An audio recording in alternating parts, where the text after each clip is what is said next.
el tema de esta noche y el tema del libro de Daniel es un tema bastante interesante. El libro de Daniel va y relata toda la historia del mundo. Quisiéramos contarles de que unido al libro de Daniel está el libro de Apocalipsis. Poco a poco, perdón, no se vayan a angustiar, no van a tratar de tomar información y que es mucha la información, estamos yendo despacio. La profecía es amplia, la vamos a llevar muy despacio para que puedan entender todos los símbolos que aquí estamos presentando. Vamos a comenzar pues con esta parte del libro del capítulo 2. Hemos venido desarrollando algunos temas. Déjenme, vamos a compartir pantalla.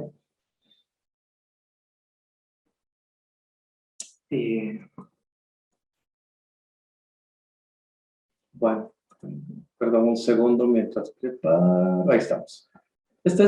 Vamos a estudiar nuevamente el capítulo 2 del libro de Daniel. Nos quedamos en la parte, se recuerdan que nos quedamos en el salón del trono. Está Nabucodonosor hablando con Daniel. Están abordando, se recuerdan de que hay un sueño que Nabucodonosor soñó, se le olvidó y que nadie pudo interpretarlo ni decirle que era el sueño, más que el único que podía era Daniel. Y este es el momento. Estamos retomando ahí el punto en el que le pregunta, respondiendo el rey, y dijo a Daniel, el cual llaman a saber, ¿podrás tú hacerme conocer el sueño? Es una pregunta que a veces pasamos por alto, pero dice, ¿podrás tú? No sé si se recuerdan de que ya dio la orden para que maten a todos sus sabios, a sus catedráticos universitarios, todas las personas que son sus asesores, ya dio la orden para matarlos. No pierdan de vista que cuando comenzó el capítulo 1 de Daniel, les contaron de que Daniel fue alumno de ellos. Ahora el rey Nabucodonosor se siente confundido porque le dice, podrás tú interpretar el sueño y bueno. Entonces Daniel le dice, el misterio que el rey demanda ni sabios, ni astrólogos, ni magos, ni adivinos lo pueden revelar. Nadie lo puede revelar en este mundo. Pero hay un Dios, dice en el verso 28. Hay un Dios en el cual revela los misterios. Él ha hecho saber al rey Nabucodonosor lo que ha de acontecer en los postreros días. ¿Oyeron? Lo que ha de acontecer en los postreros días. Está hablando desde esa fecha hasta el tiempo del fin. Porque este planeta, queridos hermanos, tiene un fin. Queridos amigos, tiene un fin. El dolor y el sufrimiento no siempre va a existir en este mundo. El Señor le ha puesto una fecha. No la sabemos. No la sabemos. Nadie puede fijar fechas del fin de este mundo, pero tiene un fin. La profecía mismo lo describe. Y entonces le dice, aquí tu sueño y las visiones que has visto en tu cama. Esto solo es un repaso. ¿Te recuerdan que el rey Daniel explica que vio una estatua grande y espantosa y le empieza a explicar? Y le dice, tú viste este sueño y el Señor, mi Dios, te ha dado a conocer lo que ha de suceder desde aquí hasta el tiempo del fin. Entonces le va a relatar la historia, ya les expliqué. Hoy vamos a ver una parte así rápida de esta estatua. Estamos contando la historia desde el imperio neobabilónico hasta el tiempo del fin. No se preocupen, no solo el capítulo 2 habla de esto. Cuando entren al capítulo 7 se van a dar cuenta que ahora el Señor va a relatar la misma profecía, la misma historia, solo que ahora con animales. En el capítulo 8 hace un zoom, lo que nosotros ahora llamamos zoom, ¿verdad? Hacemos zoom y el Señor va a hacer un zoom para explicar dos detalles de dos reinos y poco a poco dando más información, haciendo zoom a la profecía. Obviamente la palabra zoom no existe teológicamente, solo es una palabra que usamos ahora frecuentemente para explicar que queremos ver algo más que está escondido en algo ahí muy pequeño.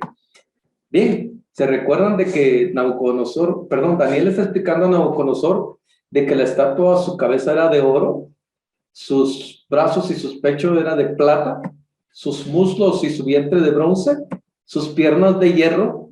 Él explica esta parte del sueño y le dice, bueno, esto es lo que soñaste, es una estatua de oro, plata, bronce y hierro. Bueno, y esta es la interpretación. ¿Se recuerdan que hablamos? Y él le dice, tú eres, dice, esa cabeza de oro. Él explica, Daniel está explicando y dice, tú eres, la cabeza de esta manera era de oro, fino, su pecho, estoy en el verso 32, su pecho y sus brazos de plata, su vientre y sus muslos de bronce, sus piernas de hierro, sus pies en parte de hierro, en parte vaso, por sí. ¿Sí? Este es el sueño, le dice en el verso 36, también la interpretación te daremos. Y le comienza a describir y le dice, Tú eres esa cabeza de oro. Y en ese rango de años que está ahí, hasta el 539, fue que cayó el imperio neobabilónico. De ahí, del 539 al 331, aparece el imperio medo-persa. Les explicaba que pues el nombre es medo-persa, pero realmente quien gobernó fuertemente fue los persas. Después aparece, después del año 381 que cae el imperio de los medo-persas, aparece el imperio, le llaman también greco-macedónico, porque de Macedonia apareció por ahí, pero igualmente es el imperio griego quien gobierna principalmente, es su rey principal. Toda esta información la vamos a remarcar en los siguientes. Se van a dar cuenta cómo cada vez que el Señor da más información con nuevos símbolos, está explicando la misma profecía. Y los pies de hierro es el imperio romano. El imperio romano gobernó desde el año 168 a.C. hasta el año 476 después de Jesucristo. O sea, gobernó un periodo bastante grande. Este es un resumen. Ahí está la parte que me interesaba resumir. Pero ahora vamos a entrar a dos detalles. Uno, vamos a explicar la parte por qué los pies son en parte de hierro y en parte de barro, y luego vamos a ir a la roca. Bueno, esta es la parte. Hierro y barro. Una cosa bastante interesante, porque toda la estructura de hierro, plata, bronce, hierro, está sostenida por una parte muy frágil. Dos, ya se dieron cuenta de que contando de arriba para abajo, los metales van en menos valor.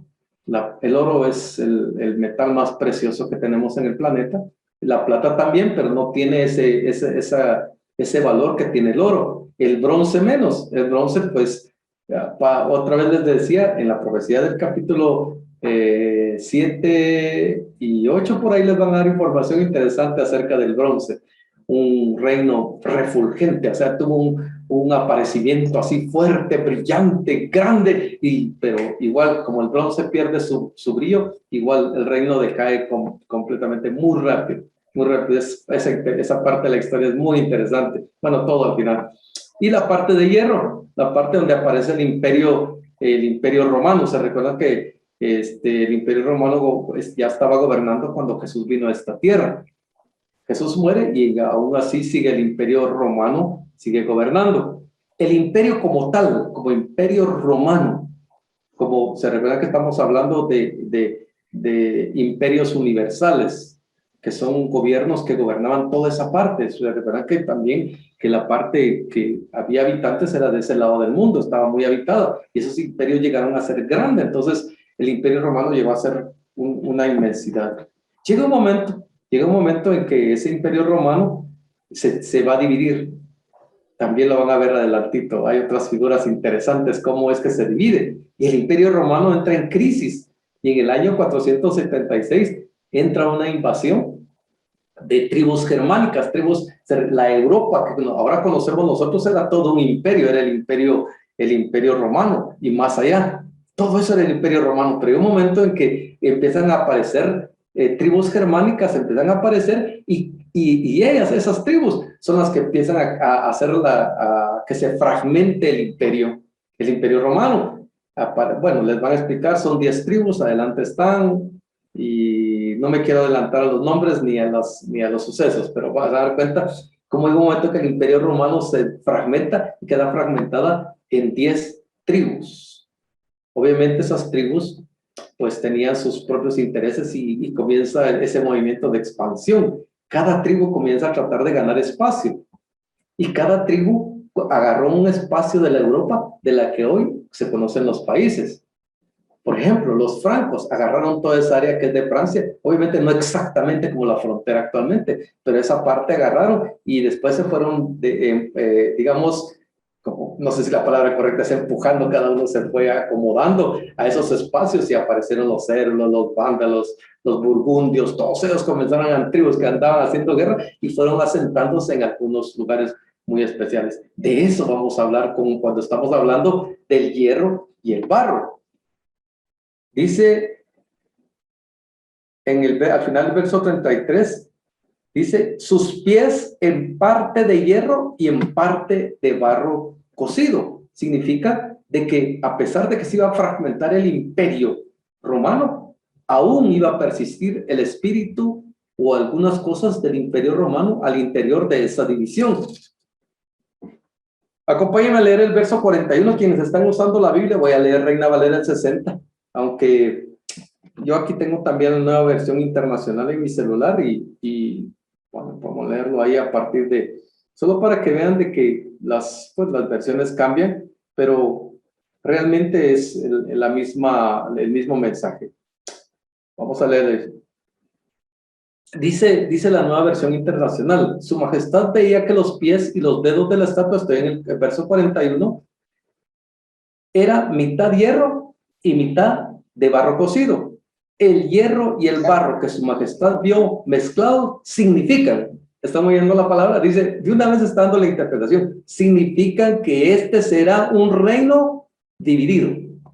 Pero ya está explicando, dice, bueno, este reino, este último imperio universal, el imperio romano, cuando se fragmente, dice, va a llevar todavía algo del hierro, pero se va a sumar algo del barro cocido. Y le dice la explicación, significa que será un reino dividido, aunque tendrá la fuerza del hierro, o sea, aunque tendrá algunas cosas del imperio romano. Y como los dedos eran también mitad hierro y mitad barro, este será medianamente fuerte y medianamente débil. Su Majestad vio mezclados el hierro y el barro, dos elementos que no pueden fundirse entre sí. De igual manera, el pueblo será una mezcla que no podrá mantenerse unida. No sé si escucharon bien, pero ¿están escuchando? Daniel le está interpretando esa última parte de los pies. Le dice, el imperio se va a dividir, se va a fragmentar, pero aún va a permanecer características del imperio romano. Pero dice, al final, cuando se fragmenten, ellos van a querer como reagruparse, van a querer tratar de volver a crear o mantener unido el imperio romano, pero no podrá. De igual manera, dice, el pueblo será una mezcla que no podrá mantenerse unida. Ahora se los voy a leer en la versión Reina Valera del 60. Y lo que viste de los pies y de los dedos en parte de barro cocido de alfarero y en parte de hierro será un reino dividido, mas habrá en él algo de la fuerza del hierro, así como viste hierro mezclado con barro cocido.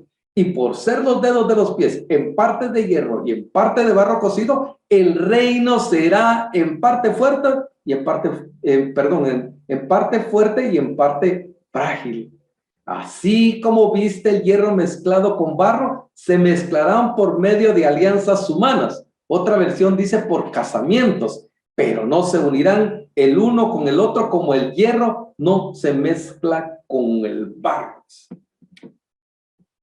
Ahora les vamos a dar la parte esa de la interpretación de la parte histórica.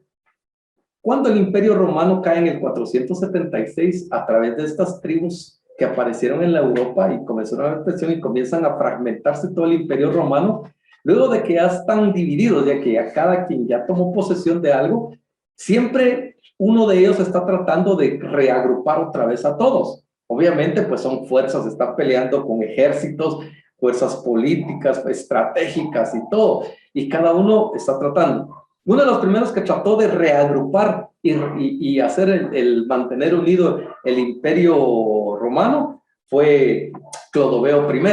Clodoveo I, esto lo pueden buscar en Wikipedia.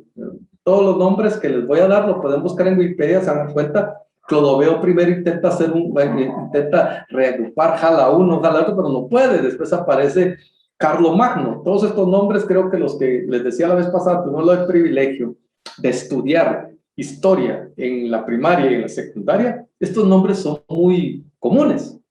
Está Carlomagno, después apareció Otón I, y Otón I trató de hacerlo, pero ahora ya como el Sacro Imperio Germánico. Obviamente era el Sacro Imperio Romano. ¿Y por qué le pusieron sacro? Porque ya le empezó a dar un tinte de espiritual, de religiosidad. La iglesia se estaba entremezclando y entonces comienza Otón I a tratar de formar su imperio. Otra vez dice, voy a forjar otra vez el imperio romano. Ahora solo que ahora le llaman el Sacro Imperio. A él le puso germánico porque él estaba del lado de la parte de Alemania. Pone el Sacro Imperio Germánico, pero también En la historia, en los libros de historia, le llaman el Sacro Imperio Romano. Y así aparecieron un montón de líderes de todos esos lugares tratando de mantener la Europa unida. Aparece Carlos V de Alemania, Luis XIV, y más recientemente apareció Adolfo Hitler. La Segunda Guerra Mundial, ese era el objetivo de Adolfo Hitler, llegar a ser un gran imperio de todo eso que estaba peleando, y no pudo. También apareció Napoleón, ¿se recuerdan?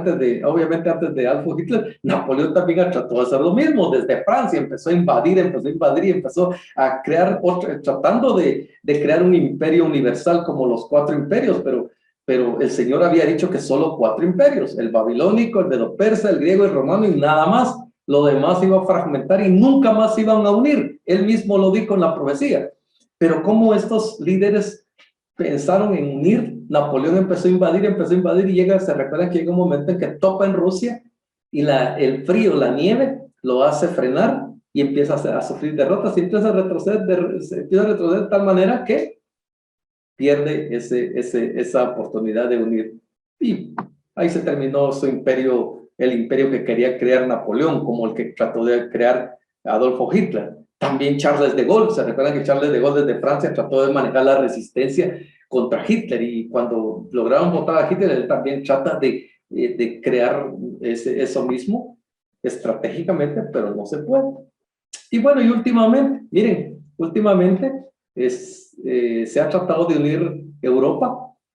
Todos conocemos a la Unión Europea, aún se mantiene. La Unión Europea es un proyecto de unir toda Europa bajo una misma sombría. Crearon la euromoneda, han tratado de crear sin fin de cosas para mantener unida a la Europa como tal, como un imperio, pero no se puede. El mismo Señor Jesucristo, a través de esta profecía, dejó dicho: pero no se unirá el uno con el otro. Verso 43 dice: no se van a unir. No se unirá el uno con el otro como el hierro no se mezcla con el barro. Por eso dice: será en parte fuerte y en parte débil. Habrán algunos que tienen un poquito de fortaleza, pero otros no. Hoy conocemos, digamos, una Inglaterra fuerte, con un ejército fuerte. También conocemos España. Cada uno se mide sus fuerzas en ejército, en ojivas nucleares, en todo ese tipo de cosas, y estratégicamente, políticamente, se tratan de mover. Se unen en una comunidad, lo que le llaman Unión Europea, pero limitado. Nadie quiere borrar sus fronteras y contémonos en uno solo. Nadie quiere ceder, porque la pregunta sería, digo yo, ¿quién sería el gobernante de todo ese imperio? No decir: mira, nos vamos a quitar nosotros todos y quédate vos. No, esa es una guerra, una situación geopolítica estratégica. Así que ellos solamente están cumpliendo la profecía que el Señor dejó escrita, que no se iban a poder unir por más que quisieran. Dice: harán alianzas humanas, dice, y no se pondrá. En otra versión dice: harán casamientos. Se recuerdan que hace muchos años trataban de casar a la hija de un rey con la hija del otro rey, con el rey de Francia, y trataban de unirlo para que después de... pero no se pudo. ¿Ves? Todo eso fue un fracaso. Los países como tal, como ahora los conocemos en Europa, se han mantenido por años y han ido asentando poco a poco sus límites, y hasta la fecha cada uno mantiene no solo su límite, su idioma, su moneda, todo de manera individual. Como les digo, queriéndola unir similar, no tan similar, ¿verdad? Pero digamos aquí Centroamérica la han querido unir a través del Parlamento Centroamericano. Esas son cosas que digamos, han nacido fallidas, como imagínense esos gobiernos tan impresionantes como los gobiernos europeos, que son bastante industrializados, adelantados y con una política muy desarrollada. Pero la profecía ya explicó que no se van a poder unir. Dice: pero no se unirán el uno con el otro como el hierro no se mezcla con el barro. ¿Está bien? Esa es la primera parte que quería explicarles.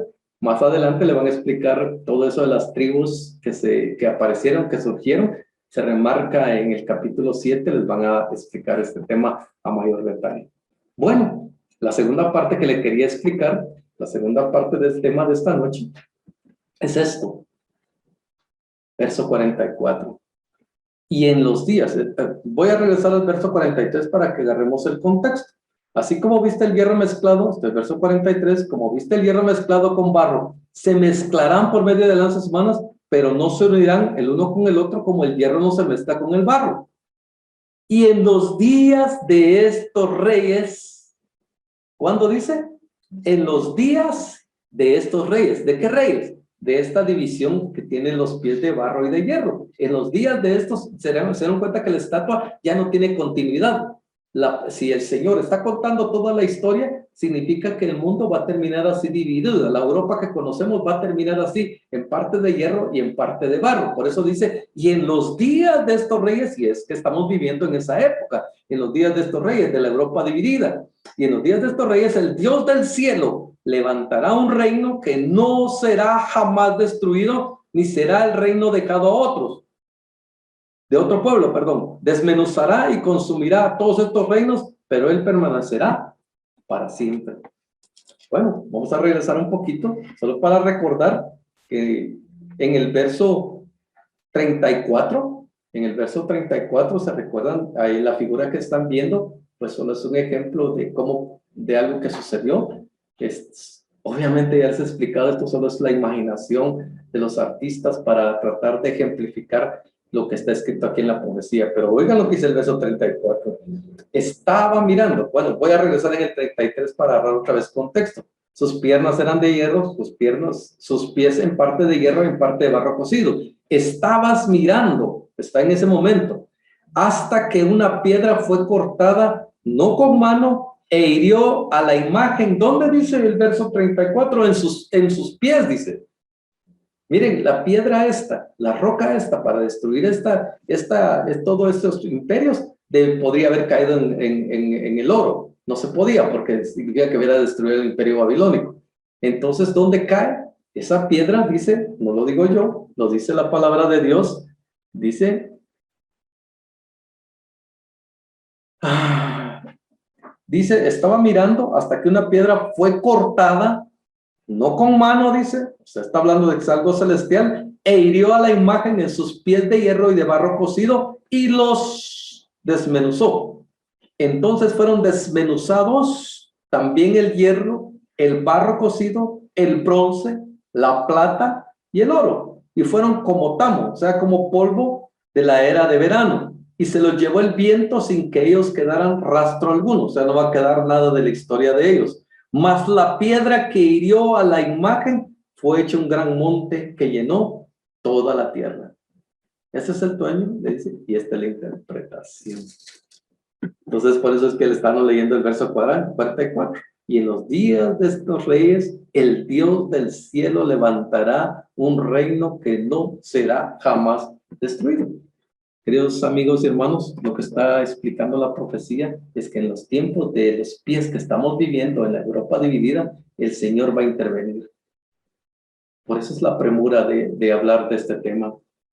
No es solo por curiosidad de conocer la historia, cómo se ha venido desarrollando en la palabra de Dios, como la dejó predicha, sino cómo viene respaldado a través de la historia.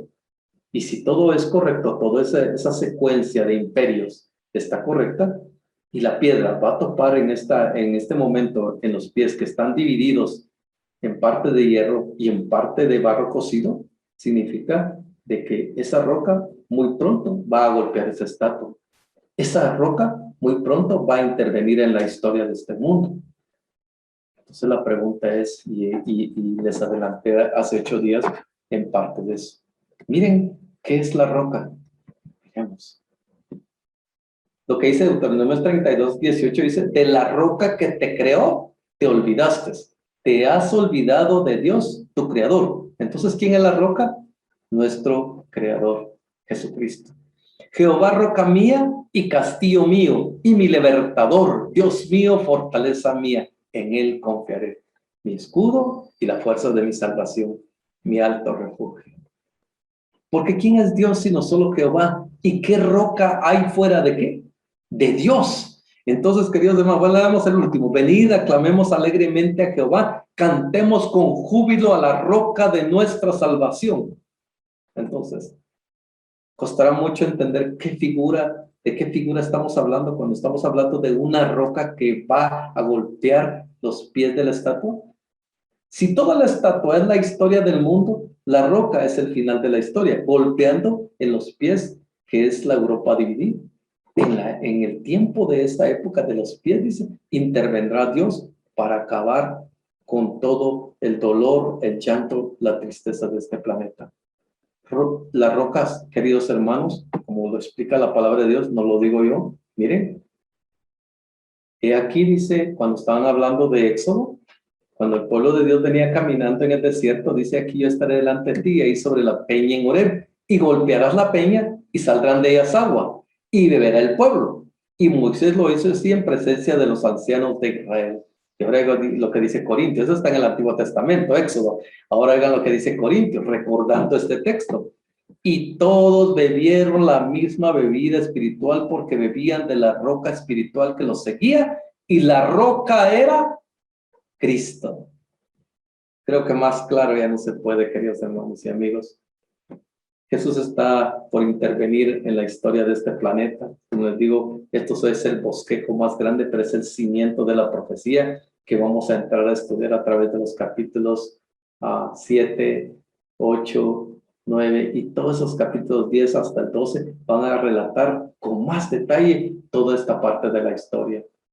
Algo que quisiera recalcar en este tema, dos cosas. Una, que el Señor nos explicó que después del Imperio Romano, los pies iban a permanecer en hierro y barro. Eso significaba que el imperio, de alguna manera, el espíritu, la manera, algo del Imperio Romano iba a sobrevivir hasta el tiempo del fin. Los dedos tienen hierro. Significa que algo de ese Imperio Romano vamos a traer a través de la historia, nosotros la estamos viviendo, y va a llegar hasta el tiempo del fin, cuando Dios intervenga a través de esta roca que dice la profecía de Daniel, fue arrancada no con mano humana.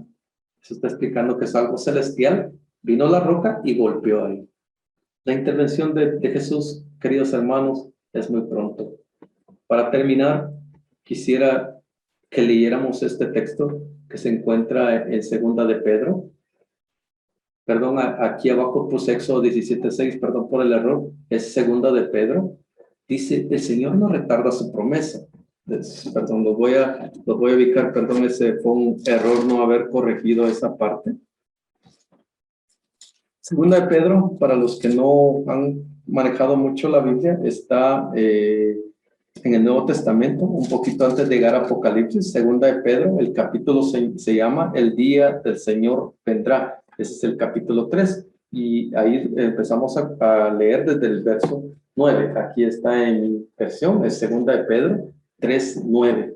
Dice: el Señor no retarda su promesa, según algunos la tienen por tardanza, sino que es paciente para con nosotros, no queriendo que ninguno perezca, sino que todos procedamos al arrepentimiento. Bien, hermanos, conocer la profecía no es solamente conocer la parte de lo que pasó, sino lo que está en el futuro. El Señor tiene esperanza, quiere infundir en nuestro corazón esperanza.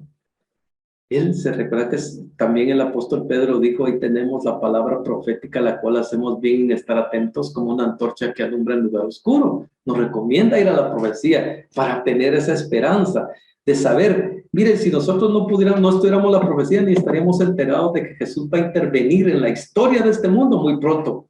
Lo dice, lo relata la estatua y la piedra que topó en los pies. Sigamos en el verso 10. Pero el día del Señor vendrá como ladrón en la noche, en el cual los cielos pasarán con gran estruendo y los elementos ardiendo serán deshechos, y la tierra y las obras que en ellas hay serán quemadas. Puesto que todas estas cosas han de ser deshechas, ¿cómo no debéis vosotros andar en santa y piadosa manera de vivir? Pedro está haciendo un llamado.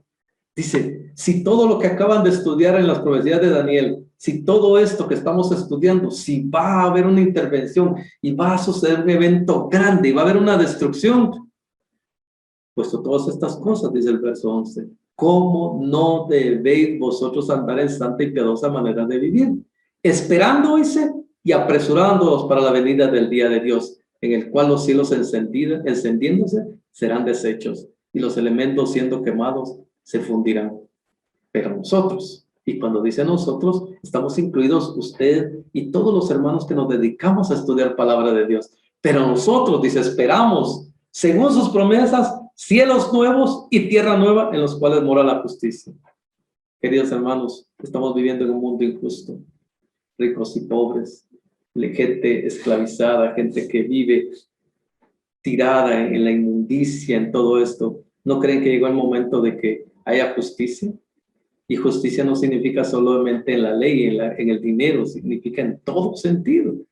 Por lo cual, dice verso 14, oh amados, estando en espera de estas cosas, procurad con diligencia ser hallados por él sin mancha e irrepresibles en paz.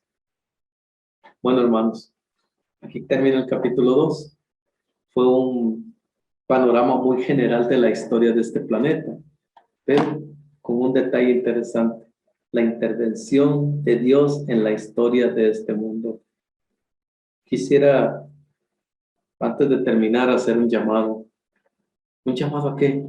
A que puedan meditar y realmente, si sus corazones han sido impresionados y han llegado a entender de que Jesús va a intervenir en esta tierra, queridos hermanos, solo tenemos dos caminos: o somos de la roca o somos parte de la estatua.